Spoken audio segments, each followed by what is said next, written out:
The city of New Haven was alive at night, its streets buzzing with energy even after dark. Cars moved slowly through intersections, headlights cutting through the shadows cast by tall buildings and flickering lampposts. People walked along sidewalks, heading home from work or stepping out for a late dinner. It seemed like any other evening, ordinary, predictable. But beneath the surface, tensions simmered. Officer Kyle Carter sat in his patrol car, parked near the corner of Maple Street and 3rd Avenue. He had been assigned to this area tonight because it was known for trouble. To him, that meant one thing: crime. And in Kyle's mind, crime often came hand in hand with certain faces. He wasn't shy about sharing his thoughts when off duty, either. His co-workers knew how he felt, though they rarely agreed with him openly. Some thought he was too harsh. Others thought he was just doing what needed to be done. Either way, no one challenged him directly. Kyle adjusted his hat and glanced at the dashboard clock.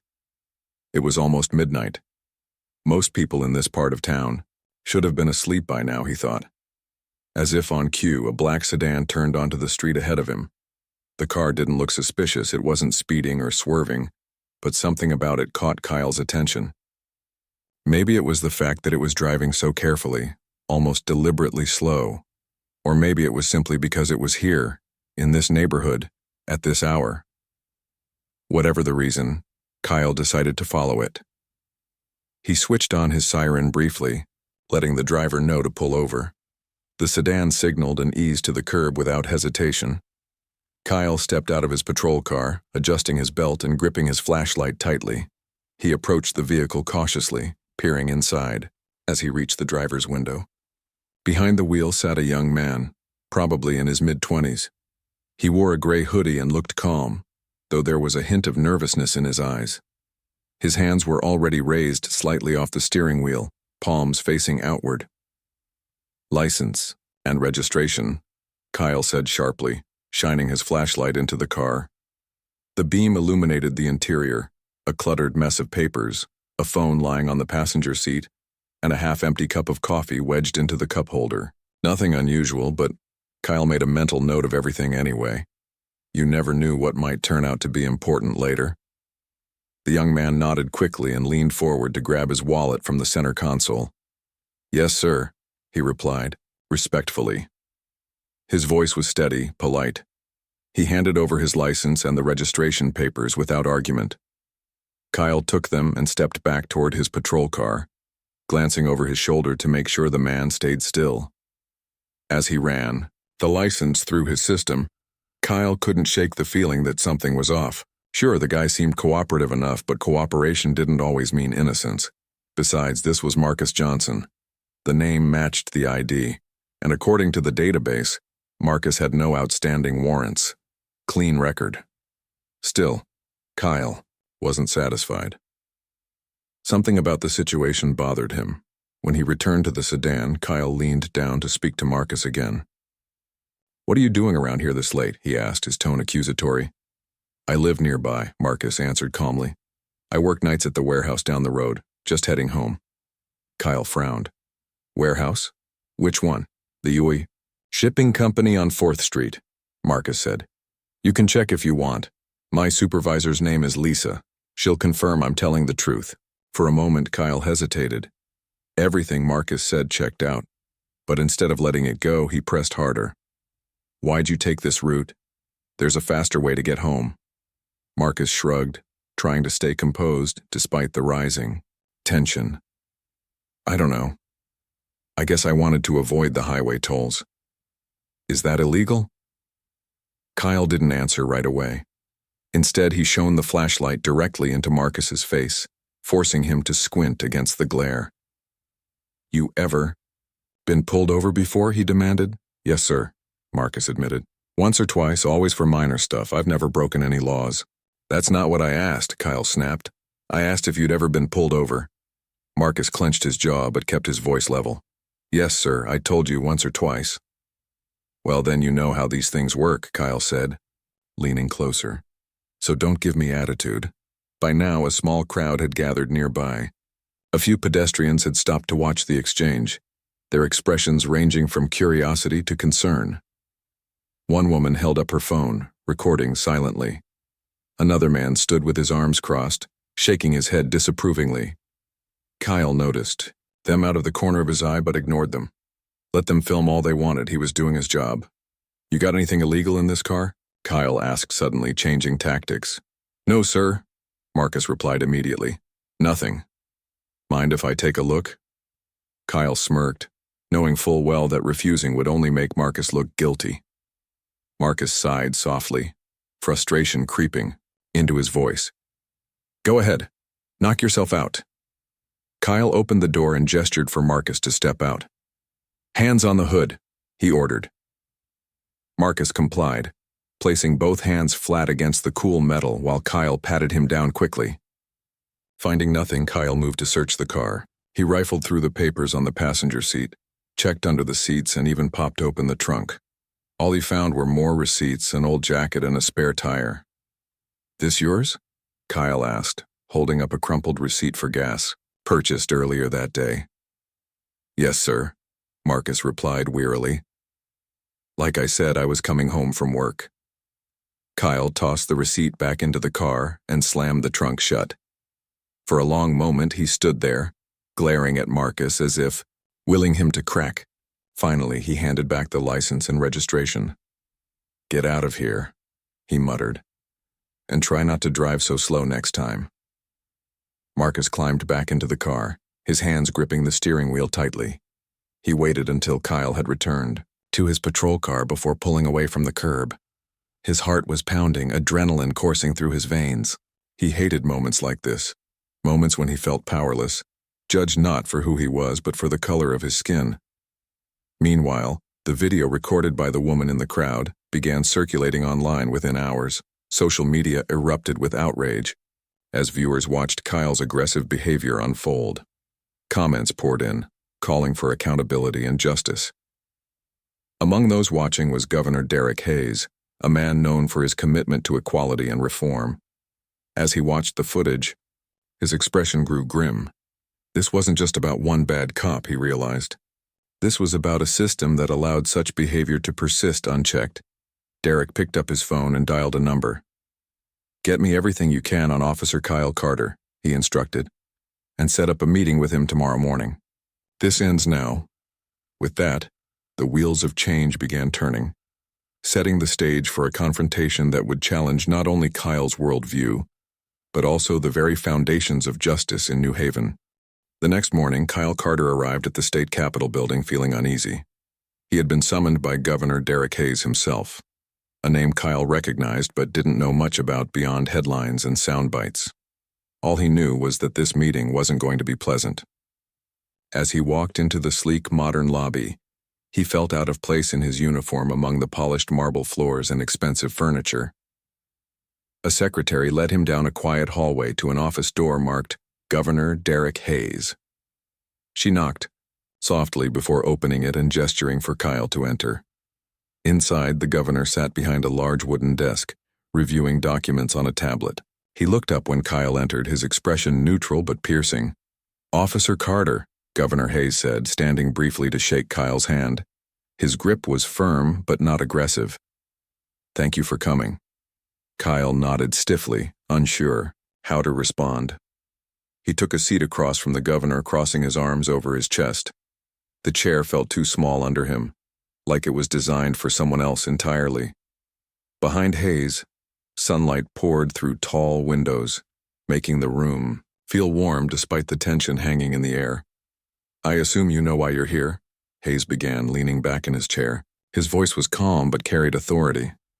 Yes, sir, Kyle replied. It's about that video, right? The traffic stop last night. Hayes nodded slowly, placing the tablet on the desk so Kyle could see the paused footage of their encounter. It showed Marcus Johnson sitting calmly in his car while Kyle loomed over him, flashlight pointed directly into his face. Even frozen in time, the image conveyed hostility. This has caused quite a stir, Hayes continued. People are upset, not just locally but statewide. They want answers, Officer Carter. And frankly, so do I. Kyle shifted uncomfortably in his seat. Sir, I was just doing my job. That guy, Marcus, he fit the profile, driving slow, acting nervous. And what exactly is the profile? Hayes interrupted, raising an eyebrow. Because from where I'm sitting, it looks like you pulled him over because of where he was and who he is. That's not true, Kyle shot back, his voice rising. I've got years of experience. I know how to spot suspicious behavior. Suspicious behavior? Hayes repeated, his tone sharpening slightly. Or suspicious people? Because let me tell you something, Officer Carter. Marcus Johnson has no criminal record. None. Not even a parking ticket. So explain to me again why you treated him like a threat. Kyle opened his mouth to argue, but hesitated. What could he say? That Marcus seemed guilty just because of where he lived, because of the color of his skin? Admitting that would make him sound prejudiced, and maybe he was, but saying it aloud felt dangerous. Instead, he settled for a vague response. He didn't cooperate fully, Kyle muttered. He gave me attitude. Hayes leaned forward, resting his elbows on the desk. Attitude? Really? From what I've seen, Marcus did everything you asked. He handed over his license, answered your questions, and let you search his car. If anything, you were the one escalating things. Kyle clenched his jaw, staring at the floor. He hated being lectured, especially by someone who didn't understand the realities of policing. But there was something about the way Hayes spoke. Calm, measured, unrelenting. That made it hard to argue. Let me ask you something, Hayes said after a pause. Do you think all cops are perfect? Do you think they never make mistakes? No, of course not, Kyle replied quickly. But we're out there every day, risking our lives to keep people safe. Sometimes we have to make tough calls. Fair. Enough, Hayes acknowledged. But here's the thing. Those tough calls don't happen in a vacuum. They affect real people, people with families, jobs, dreams. When you treat someone unfairly because of assumptions you've made about them, you're not just hurting them. You're eroding trust in the entire system. Kyle wanted to protest, to defend himself, but the words stuck in his throat. Deep down, he knew Hayes had a point. Still, admitting it felt impossible. So what do you want from me? Kyle asked, finally his voice quieter now. An apology? A suspension? Fire me if you want, I don't care.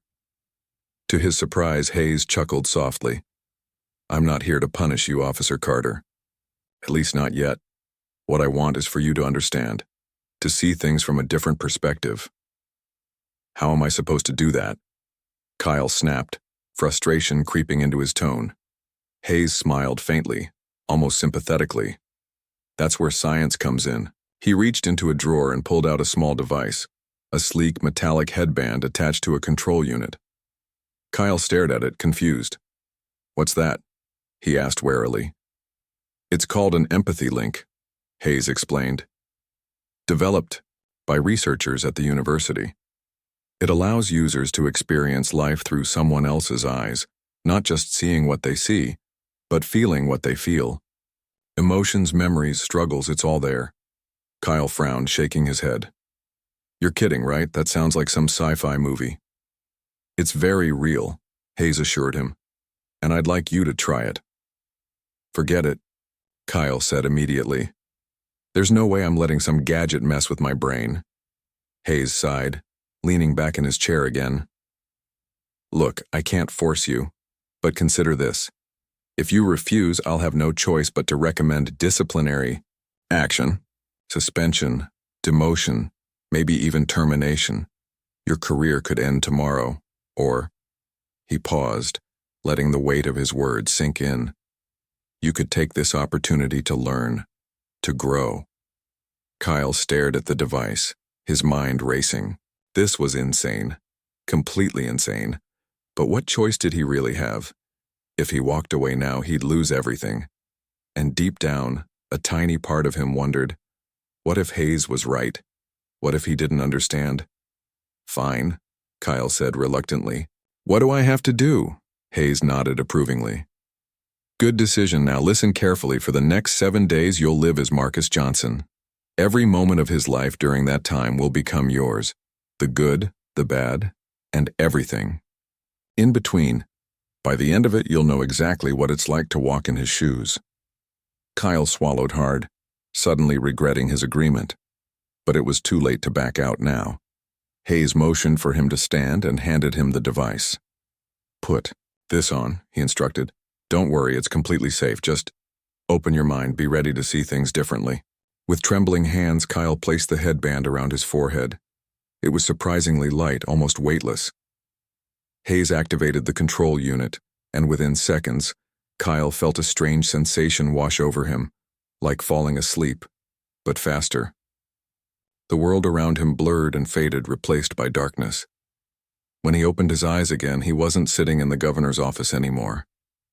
He was standing in a small apartment, sunlight streaming through cracked blinds. A woman stood nearby, calling out to him. Her voice was warm and familiar, but her face wasn't his own. In fact, nothing about this place felt familiar. For the first time in his life, Kyle Carter was someone else.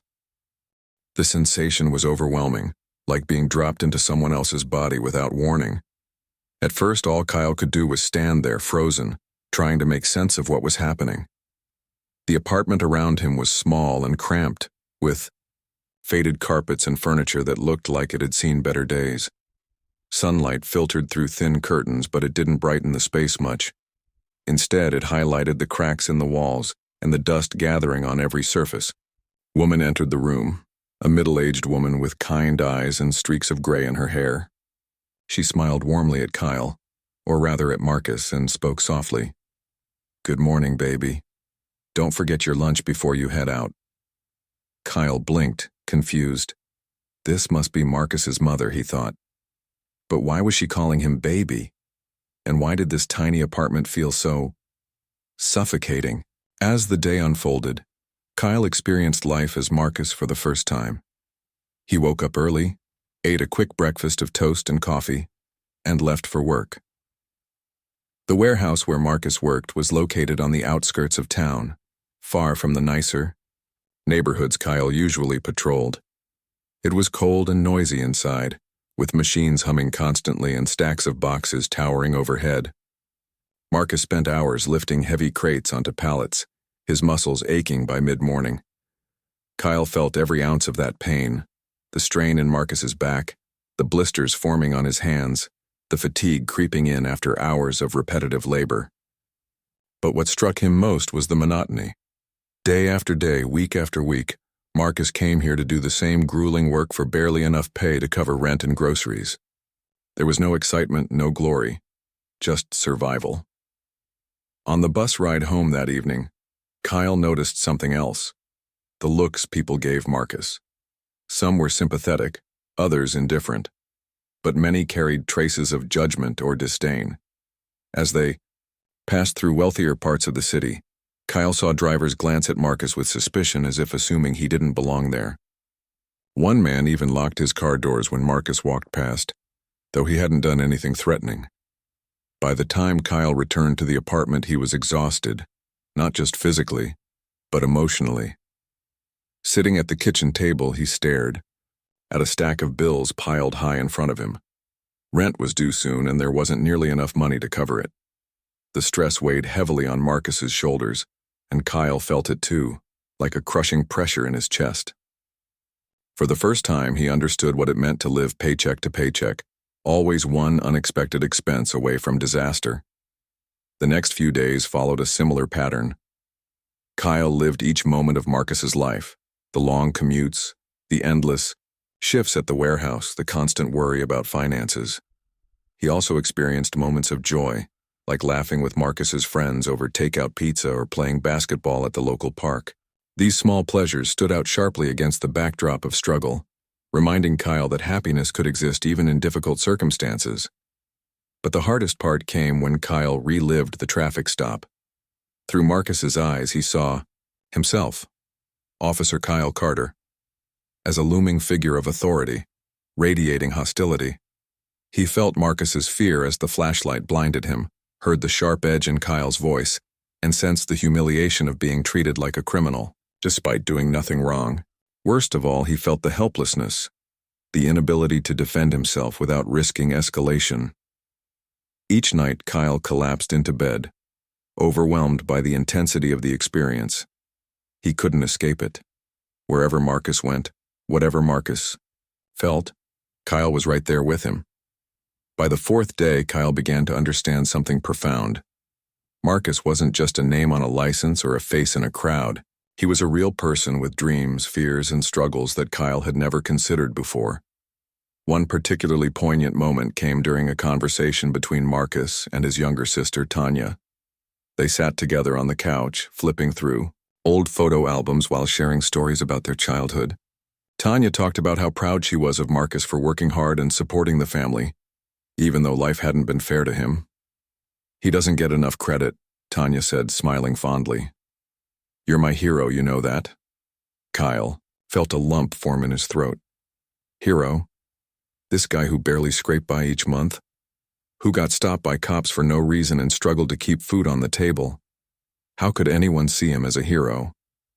And yet, as Kyle continued living Marcus's life, he started to see it too. Marcus might not have had much, but he gave everything he had to protect and care for those he loved. He endured hardships silently, refusing to let bitterness consume him. In his own quiet way, he was fighting for a better future, not just for himself, but for his family and community. By the end of the 7th day, Kyle was completely drained. When the simulation ended and he found himself back in Governor Hayes' office, he slumped into the chair, trembling slightly. The governor watched him carefully, waiting for him to speak. "Well?" Hayes asked finally. "What did you learn?" Kyle hesitated, struggling to put his thoughts into words. I didn't realize," he began haltingly. "I mean, I knew things weren't perfect, but I never really thought about what it's like for people like Marcus, how hard it is, how unfair." Hayes nodded, his expression softening slightly. "It's easy to judge when you don't understand," he said. "But now you've seen it firsthand. What are you going to do with that knowledge?" Kyle looked down at his hands, still shaking from the weight of the experience. "I don't know," he admitted. "But I can't go back to the way things were, not after this." Hayes leaned forward, resting his elbows on the desk. "That's a good start," he said. "Change begins with awareness. Now it's up to you to decide how far you're willing to go." For the first time in years, Kyle felt a flicker of hope, not for himself, but for the possibility of becoming someone better, someone who could make a difference. Kyle sat in Governor Hayes' office again, but this time he wasn't defensive or angry. His shoulders were slumped, his face pale, and his hands trembled as they rested on his lap. The weight of the past 7 days, the life he had lived as Marcus Johnson, was still fresh in his mind. It felt like a storm had passed through him, leaving behind a mix of guilt, shame, and a strange sense of clarity. Governor Hayes watched Kyle closely, his expression calm but piercing. He didn't say anything right away, giving the officer time to gather his thoughts. Finally, after what felt like an eternity, Hayes leaned forward slightly and asked, "Do you see now?" Kyle nodded slowly, his voice barely above a whisper. "Yes, I think so." He paused, struggling to find the right words. "I didn't realize how hard it was for people like Marcus, how unfair it all is. I thought I was doing my job, keeping people safe, but I wasn't seeing the bigger picture." Hayes nodded, his gaze softening just a little. "It's easy to get caught up in your own perspective," he said, "especially when you've been told your whole life that you're the good guy. But being the good guy means more than following orders or enforcing rules. It means understanding the impact of your actions." Kyle swallowed hard, his throat dry. "I messed up," he admitted. "Not just with Marcus, but with so many others. I treated them like suspects before they even did anything wrong. And I never stopped to think about why." "That's human nature," Hayes replied. "We all make assumptions based on what we've seen or heard. But when those assumptions turn into actions, and when those actions hurt innocent people, it's time to take a step back and ask yourself, what kind of person do I want to be?" The question hung in the air, heavy and unanswerable for a moment. Kyle stared at the floor, his mind racing. He thought about all the times he'd pulled someone over because of where they lived or what they looked like. He thought about the fear in their eyes and the way he'd dismissed it as irrelevant. Most of all, he thought about Marcus. how calm and respectful he'd been during the traffic stop, only to be met with hostility and disrespect. "I don't know if I can fix what I've done," Kyle said finally, his voice cracking. "But I want to try. If there's any way to make things right." Hayes nodded approvingly. "That's the first step," he said. "Accountability. Admitting you were wrong takes courage, especially when the world is watching. Now comes the harder part, proving that you've changed." "How do I do that?" Kyle asked, looking up at Hayes with desperate eyes. "You start by listening," Hayes replied. "Not just hearing people out, but truly listening to their stories. Go to community meetings. Talk to residents. Learn about their lives and their struggles. And when you go back to work, remember what you've learned. Treat everyone with respect, regardless of who they are or where they come from." Kyle nodded again, determination flickering in his eyes. "I'll do it," he said. "Whatever it takes." Hayes smiled faintly, though his expression remained serious. "Good. Because this isn't just about you, Officer Carter. It's about rebuilding trust between law enforcement and the communities they serve. You have a chance to lead by example, to show others that change is possible." Over the next few weeks, Kyle threw himself into the process of redemption. He attended diversity training sessions, not as a reluctant participant, but as an eager learner. He read books about systemic racism and inequality, soaking up knowledge he had ignored for years. He even reached out to Marcus directly, asking if they could meet to talk. Marcus agreed, though he was hesitant at first. They met at a quiet cafe downtown, sitting across from each other at a small table. Kyle apologized sincerely, explaining everything he had experienced during the simulation. To his surprise, Marcus listened patiently, nodding occasionally but saying little. When Kyle finished speaking, Marcus took a deep breath and said, "I appreciate the apology. Really, I do. But words aren't enough. Actions matter more." "I know," Kyle replied quickly. "And I'm trying. I'm going to keep trying, no matter how long it takes." Marcus studied him for a moment, then nodded slowly. "All right, I'll give you a chance, but don't let me or anyone else down." "I won't," Kyle promised. "You have my word." As the weeks turned into months, Kyle began making real changes, not just in his behavior, but in his mindset. He started attending town hall meetings, introducing himself to residents and asking for feedback on how the police department could improve.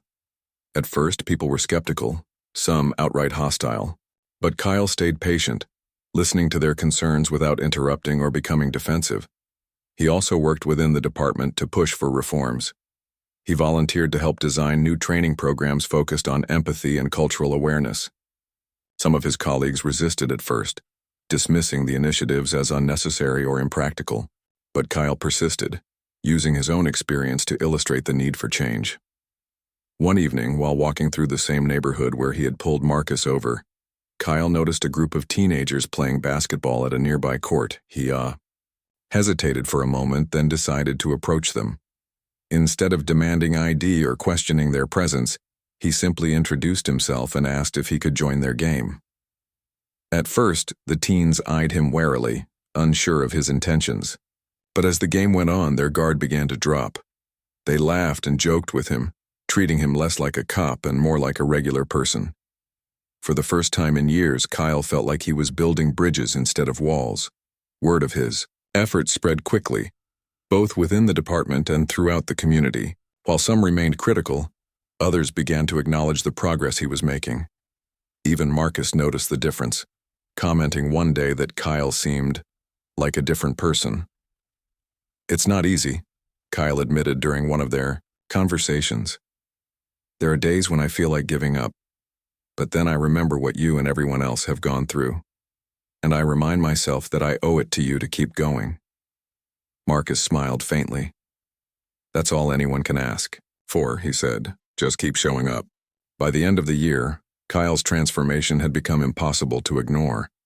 He was no longer the aggressive, prejudiced officer people had once feared. Instead, he was a symbol of hope, a reminder that even the most hardened hearts could soften with effort and understanding. Governor Hayes followed Kyle's journey closely, proud of the progress he had made.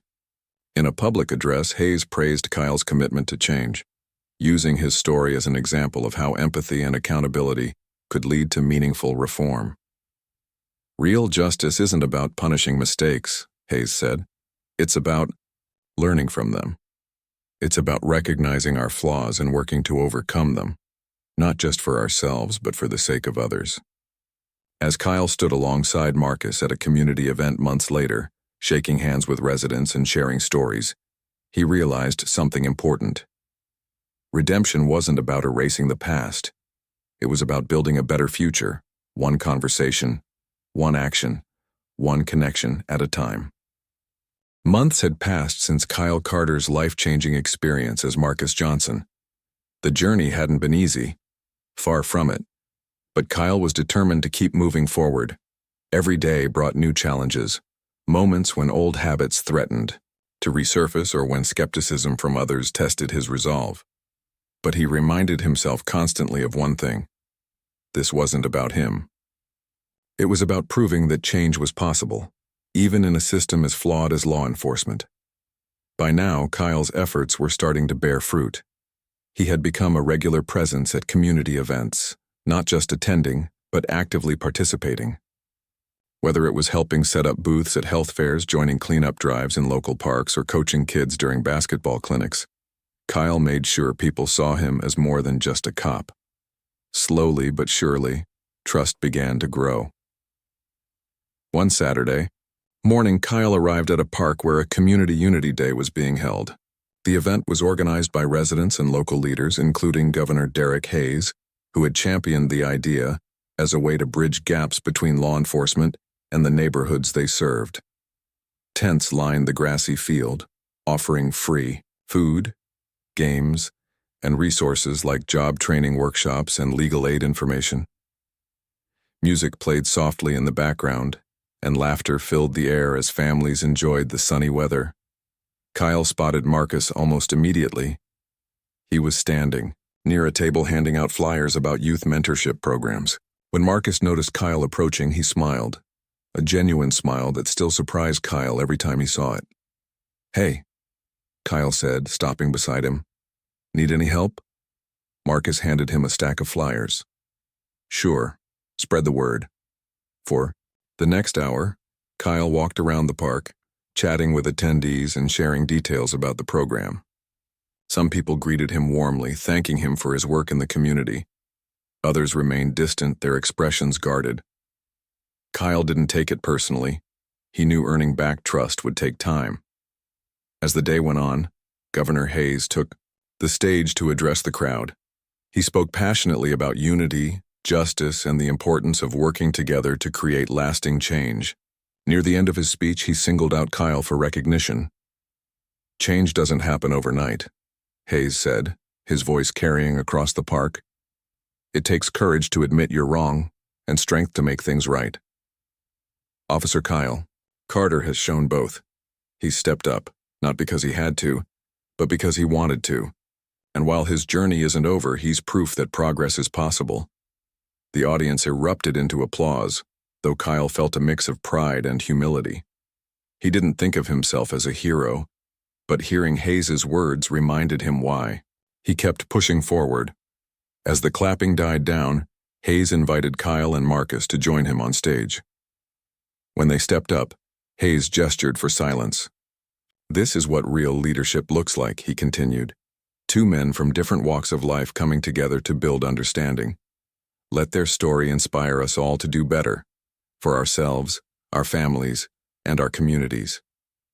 After the event ended, Kyle found himself sitting on a bench overlooking the park. Marcus joined him a few minutes later, holding 2 cups of lemonade. They sat in comfortable silence for a while, watching children chase each other through the grass. "You've come a long way," Marcus said, finally breaking the quiet. "So have you," Kyle replied. "I couldn't have done any of this without your support." Marcus chuckled softly. "I'm not gonna lie, it wasn't easy trusting you at first, but I could see you were serious about changing. That meant something." Kyle nodded, staring at the ground. "I'll never forget what it felt like to live your life, to feel what you've gone through. It changed me in ways I can't explain. That's the power of empathy, Marcus said. It forces you to see things differently, makes you realize we're all just trying to get by. They talked for a while longer, sharing stories and reflecting on how far they'd come. For Kyle, it was surreal to think about how much had shifted in such a short time. He used to believe the world was black and white, good versus bad. Now he understood that life existed in shades of gray, and that true justice required understanding those nuances. In the weeks that followed, Kyle continued his work within the department. He became a mentor for younger officers, teaching them the lessons he'd learned about empathy and accountability. His superiors noticed the positive impact he was having, and soon he was asked to lead statewide initiatives aimed at improving community relations. Governor Hayes remained a guiding force throughout the process, checking in regularly to offer advice and encouragement. During one meeting, Hayes smiled and said, "You know, Kyle, you've accomplished something most people wouldn't dare attempt. You faced your flaws head-on and turned them into strengths. That's rare." "I couldn't have done it alone," Kyle admitted. "You gave me the tools to start, and Marcus gave me the chance to prove myself." Hayes nodded approvingly. "And now it's your turn to pass that torch. Keep inspiring others, Kyle. The road ahead won't always be smooth, but if you stay committed, you'll leave a legacy worth remembering." By the end of the year, Kyle's transformation had inspired ripple effects throughout the city. Other officers began following his example, reaching out to residents and participating in community-building activities. Crime rates dropped in areas where trust improved, and tensions between law enforcement and minority groups eased significantly. At a holiday dinner hosted by Governor Hayes, Kyle found himself seated next to Marcus once again. This time they weren't alone. Their families had joined them, laughing and sharing stories as if they'd known each other for years. Looking around the table, Kyle realized something important. Redemption wasn't about perfection.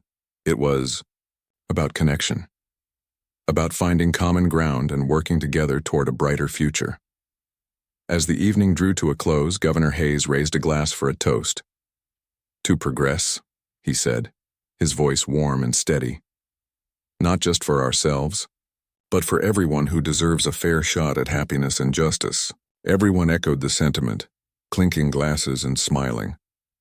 Kyle caught Marcus's eye across the table and nodded slightly, a silent acknowledgement of how far they'd come. Life wasn't perfect, and neither was Kyle. But he had learned that growth wasn't about erasing mistakes. It was about using them as stepping stones toward something greater. And as he looked around the room, surrounded by people who believed in second chances, he knew he was exactly where he was meant to be.